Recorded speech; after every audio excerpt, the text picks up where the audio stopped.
Sunny Sunday afternoon. You're in deep thought on the way home from therapy. You notice the time you're not in the same negative feedback loops you usually get trapped in when being this introspective. You realize although you still have your bad days, your lows aren't quite as low as they used to be. Your antidepressant bottle rolls across your dashboard. You take a left turn. You've been on this medication for quite a while now, and after a period of trying a few different kinds, though you still have minor side effects, they've overall become a noticed part of your life. You feel as your life generally changed for the better, and you begin to wonder if you need them anymore. You don't feel as much despair or hopelessness, and you hate yourself a lot less these days. Maybe it's time to stop taking these, you think. You seem to not really need them anymore. What do you do? Never, and I repeat, never go off your meds without talking to your doctors. The realization that you just can't be sure it's a general life change that's making you feel better over some medication. You decide against discontinuing your meds. Next time you see Dr. Melville, you tell her about this. She informs you that this is a common train of thought that people have begun using medication to help them manage their depression experience. That you've managed to dodge a bullet because it generally ends poorly. Yeah. Another sleepless Thursday night, you're at Alex's apartment, wide awake in bed as she's sleeping peacefully beside you. She fell asleep hours ago, and you've been laying here unable to shut your brain up long enough to fall asleep.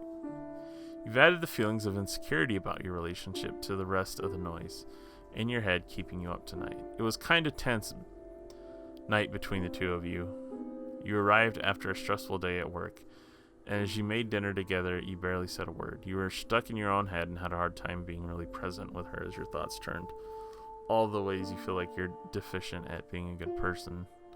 She told you that she could tell you were in one of your moods and said that she wouldn't push you but missed talking to you as the two of you sat on the couch together. You wanted to tell her how much you love her, but you couldn't make the words come out right and ended up sounding defensive instead. As you lay next to her now, you trace your fingers across her arm just lightly enough not wake her. You still haven't explained your depression to her or how you started seeing a therapist or that you've been taking medication. It's starting to feel more like a secret you're keeping instead of something she simply doesn't know about you yet.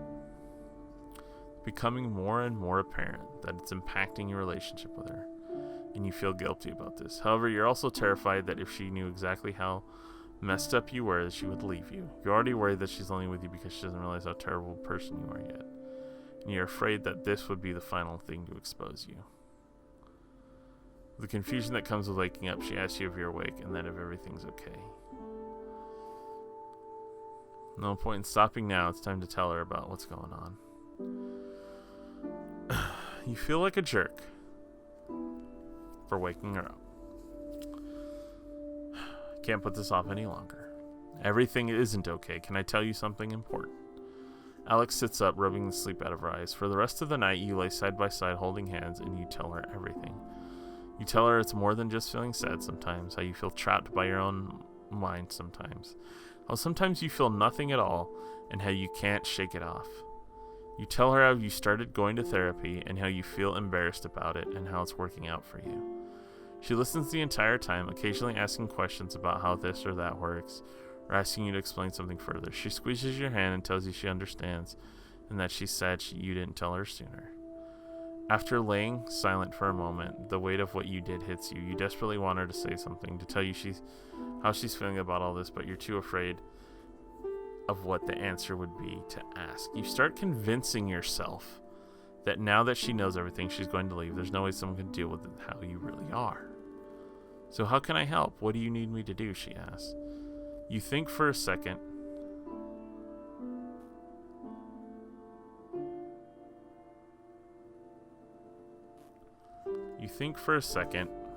And the answer comes up, fills you with despair. I honestly don't know. I wish I knew how to fix this, but I don't know that you can do anything. I think it's something I just have to live with. She looks at you with sad eyes before kissing you on the forehead. Then I'll live with it with you. I don't know how you could even possibly love me. She rolls over, wraps her arms around your neck, settling her head on top of yours. You don't need to. Just know that I do.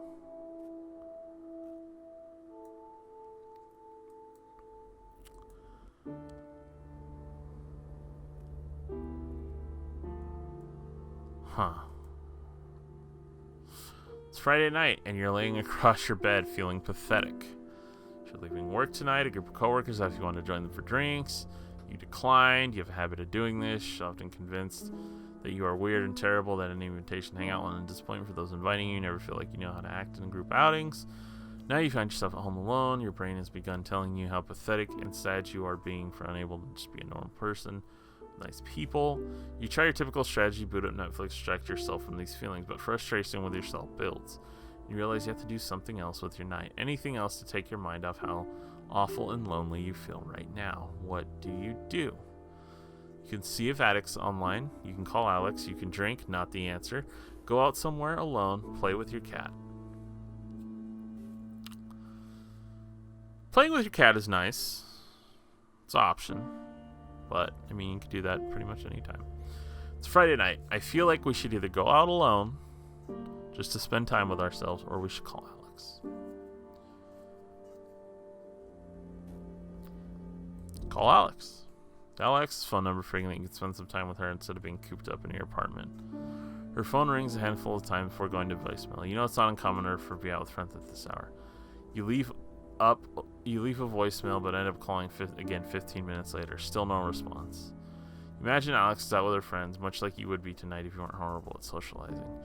Your mind starts to wonder who she's with, if she might be someone tonight she'd rather be with. Why didn't she invite you? Have you just said no one too many times? How many other Fridays have you unknowingly missed? You begin to think that maybe it would be better if she met someone tonight. She's a wonderful woman, and you feel like you constantly joy kill on nights like this. Why can't you just be normal? The next morning, Alex calls you back and tells you she left her phone in class and spent a boring night in her apartment too. You feel horribly embarrassed about how emotionally you've gotten over mistaken assumptions the night before. Cold Saturday afternoon, we just arrived at Alex's apartment. There's something I was hoping I could talk with you about, actually, she says. You instantly worry about being blindsided breakup conversation due to the sudden shift in tone, but she quickly smiles and puts you at ease when she sees all the cold. It's nothing bad, I promise. With that, she leads you over to the couch and sits on the other end facing you. So I hope this doesn't freak you out, and if you feel like things are going too fast, just tell me. She talks faster than usual. We seem to have a lot of weeks like this, and they really suck. I was thinking I'd ask, since things are so strong with us, what are your thoughts on maybe moving in together? It takes a few seconds and leaves you a bit shocked. When it does, you are worried she wanted to spend less time with you, not more. Do you want to? Well, yeah, I do. I mean, we'd have to sort out logistics and everything, but those are all the things we can take care of.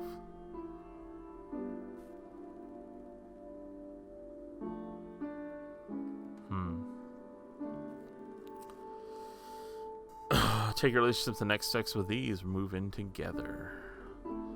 What do you think? So obviously you're worried.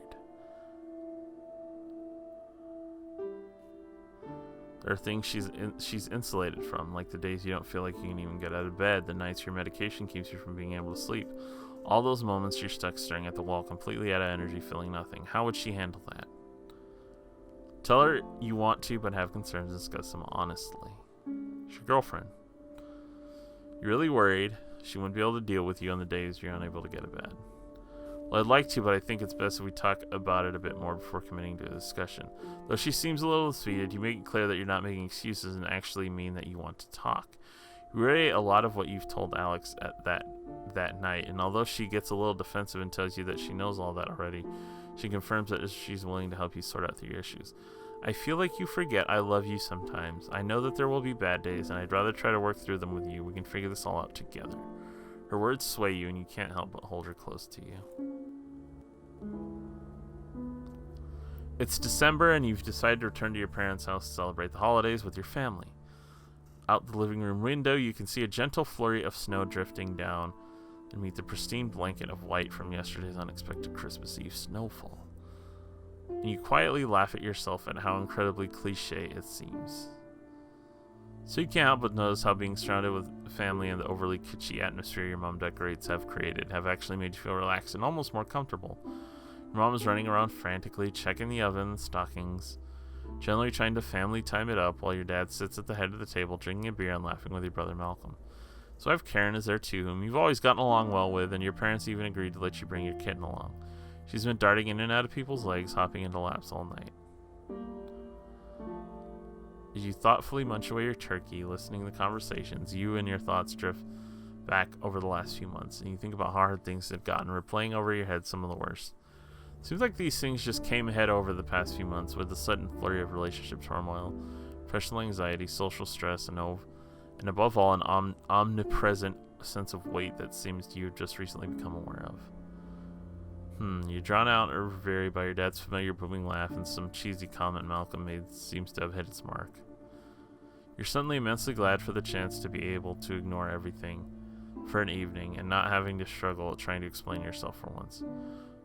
Fortunately, everything seems content with laughing at each other jokes, and while you think you'll be able to get through dinner without any embarrassing personal intrusions, no sooner did the thought cross your mind than the table conversation trickles off, leaving a slightly awkward silence to descend upon dinner. So how are you doing these days? Your mom asked you pointedly. It's such a simple question, and one that you've had to answer countless times recently. You take a moment to collect your thoughts, then looking up, you take a deep breath.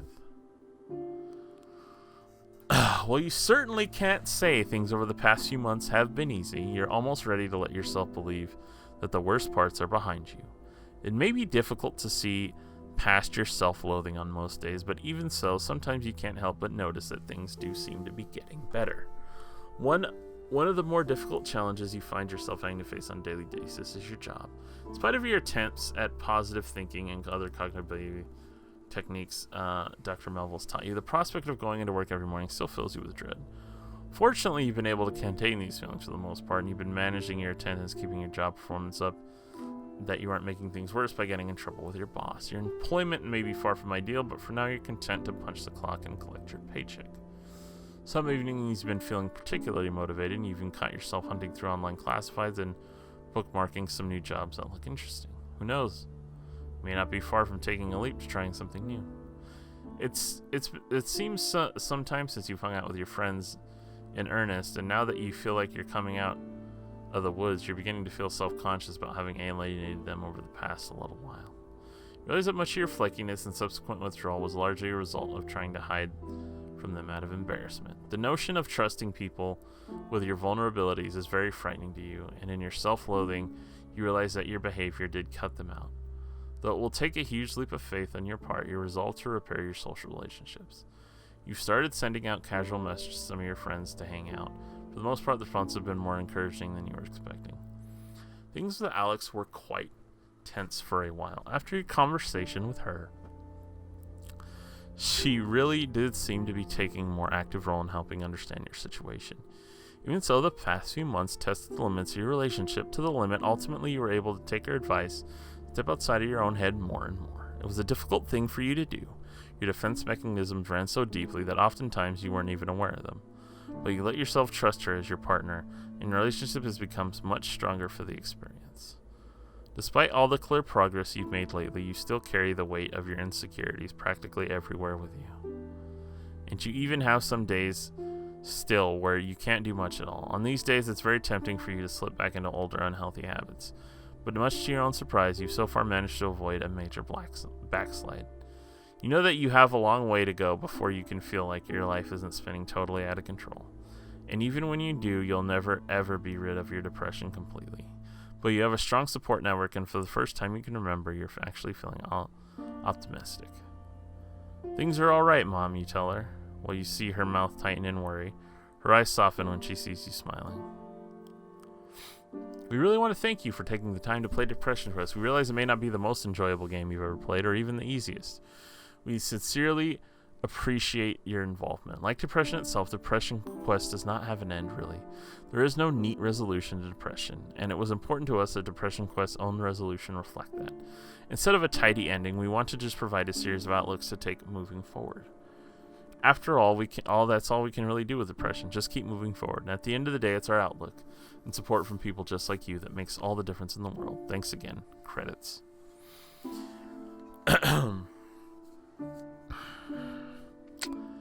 Here is what I have to say.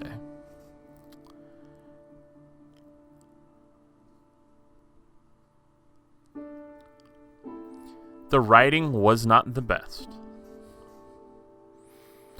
And there were times where it seemed unnecessarily wordy, where it almost felt like it was trying to fill space. Those are my critiques. The writing wasn't, again, the writing's not the best, and there were times where it was just unnecessarily long-winded. I will not dispute that about this game. However,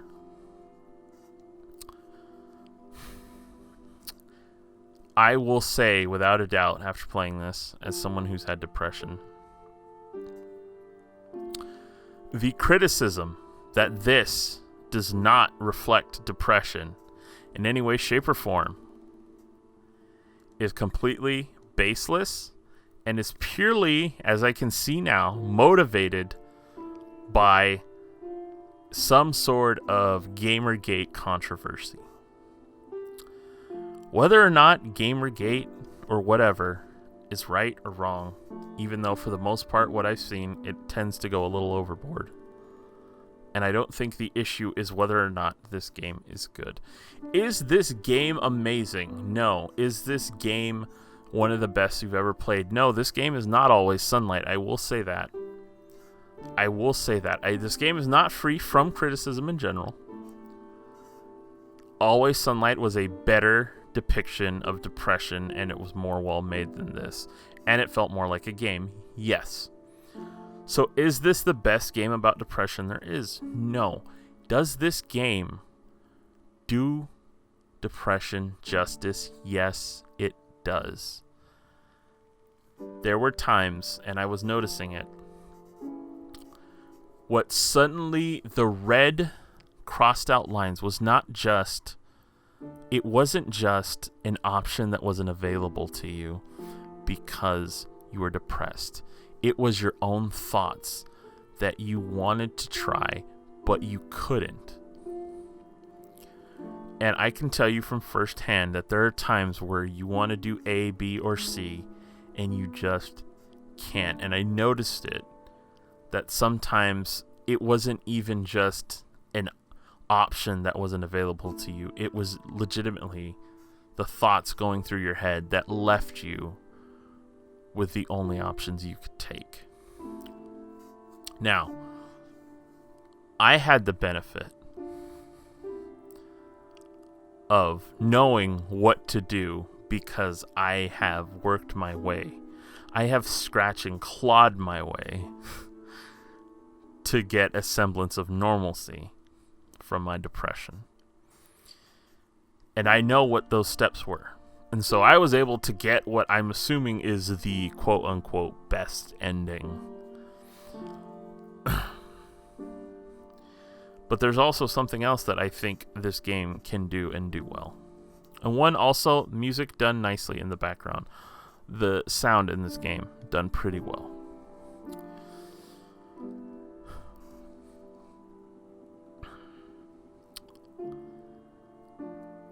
There are so many thoughts.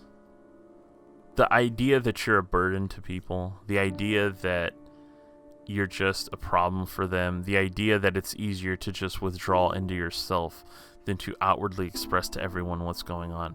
The family member in his mother that didn't understand how you couldn't just be better or you couldn't just feel better, and how sometimes another family member had to stick up and say, stop it, because they could actually see it. I can tell that Zoe Quinn has experienced depression, or at the very least knows someone who has, because everything here does fit the bill. This is depression.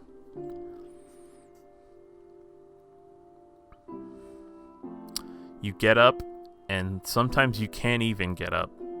Some days you don't even understand why, but you just don't want to do anything.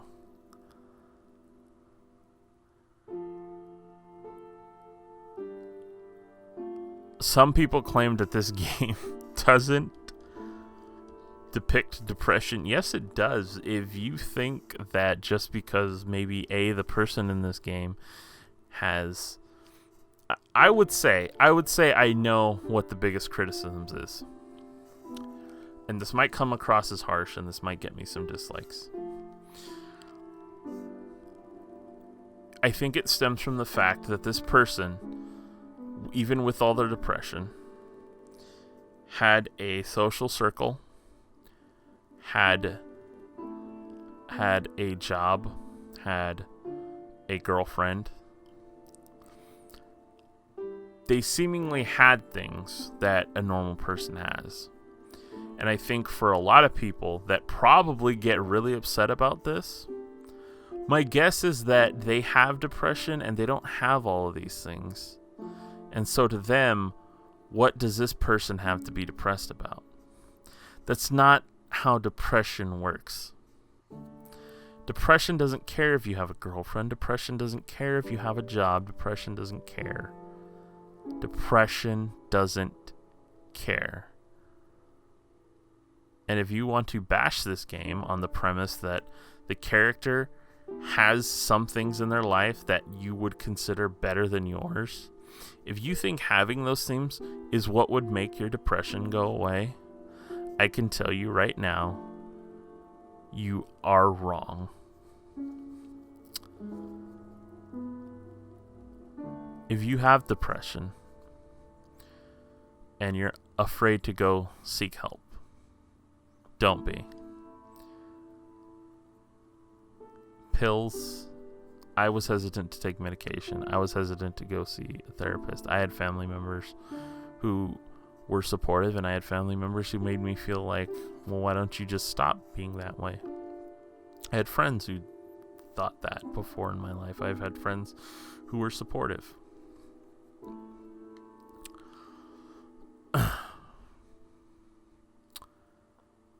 This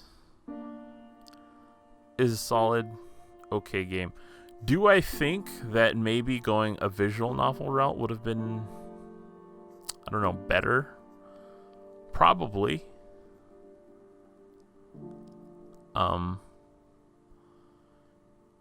Did that person maybe just not have access to those things? Yeah, it's very possible. I don't know. Zoe Quinn may not have had access to making a visual novel style game, and this is what she did. I've seen text-based games before, though, and this is a solid text-based game that properly reflects depression. Again, it's not free from criticism. I'd probably give it a 7 out of 10. Maybe 7.5. It does its job admirably. So maybe a 7.5 or about a 7.5. 7 or 7.5.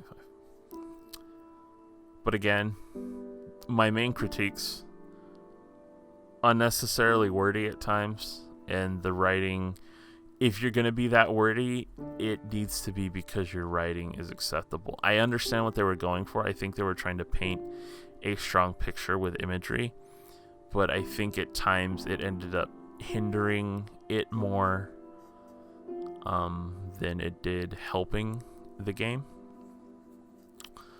But yeah, guys, so that was Depression Quest.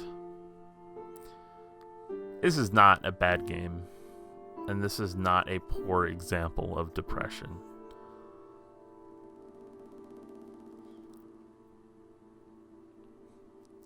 Is Zoe Quinn faultless in whatever other issues she may have dealt with or Gamergate had? I don't know. Probably not. Maybe not. But as a piece of work, I am not going to dismiss The Patriot because I don't like Mel Gibson as a person. This work stands on its own, and it is a solid work that does its goal well. So that is Depression Quest. I hope this was helpful to anyone out there. I hope that someone out there who wanted to know what all the fuss was about with this game got to see this game through a pretty fair lens. And hopefully you guys can take what I have to say well, not be upset with me because maybe I don't want to tear this game down just because of who made it. You know, I wouldn't tear Fez down because Phil Fish is kind of a jerk. You know, it just is what it is. So thank you guys so much for tuning in. If you ever need to talk to anyone, there's a messaging service on YouTube. If you want, you can message me about depression, or you can leave a comment and subscription down below. I don't know how I'm going to cut this up, but this will probably be 4 or 5 episodes. But I want to thank you guys so much for watching, and I will see you next time for more Ultima Plays.